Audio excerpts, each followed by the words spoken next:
Finally, one more thought. One of the great leaders of the 20th century, Winston Churchill, said that the price of greatness is responsibility.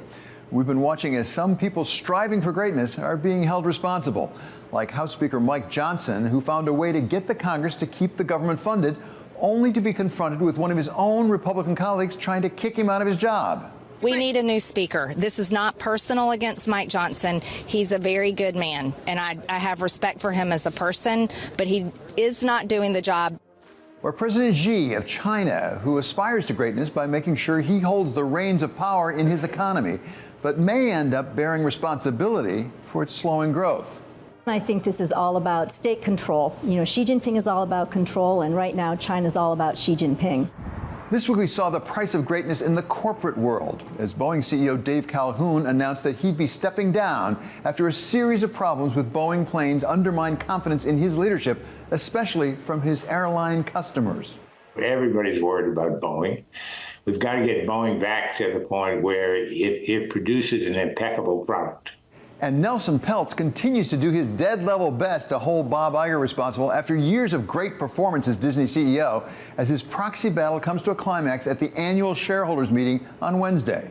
This really is a story not necessarily about Nelson Peltz, though Disney is actually sort of pushing that line, but really it's more about the governance of the company itself.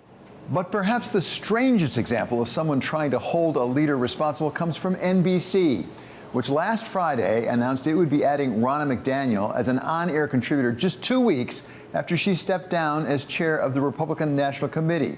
In a memo to staff, the NBC senior vice president for politics said that, quote, it couldn't be a more important moment to have Ms. McDaniel on the team. Well, other members of the NBC team begged to disagree. Chuck Todd, Rachel Maddow, Joe Scarborough, and Mika Brzezinski all very publicly objected in some pretty strong terms to what their leadership had done.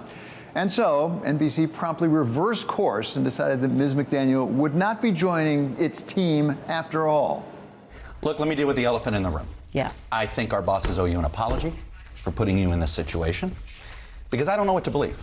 Trust me, this isn't the first time that those in the newsroom have challenged decisions made by leadership.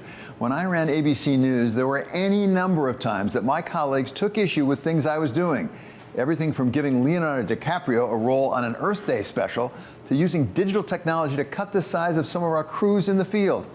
I even had some internal pushback when I brought George Stephanopoulos on, and it came from none other than Peter Jennings, the journalist's journalist.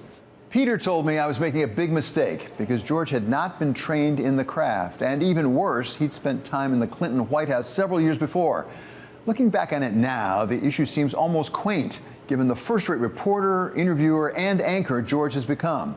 And in fairness to Peter, after he'd worked with him for a few months, he came back to me to say he'd been wrong, that George had the instincts and the work ethic of the best journalists in our newsroom. But then again, I'm not aware that George Stephanopoulos ever challenged the legitimacy of an election that he'd lost.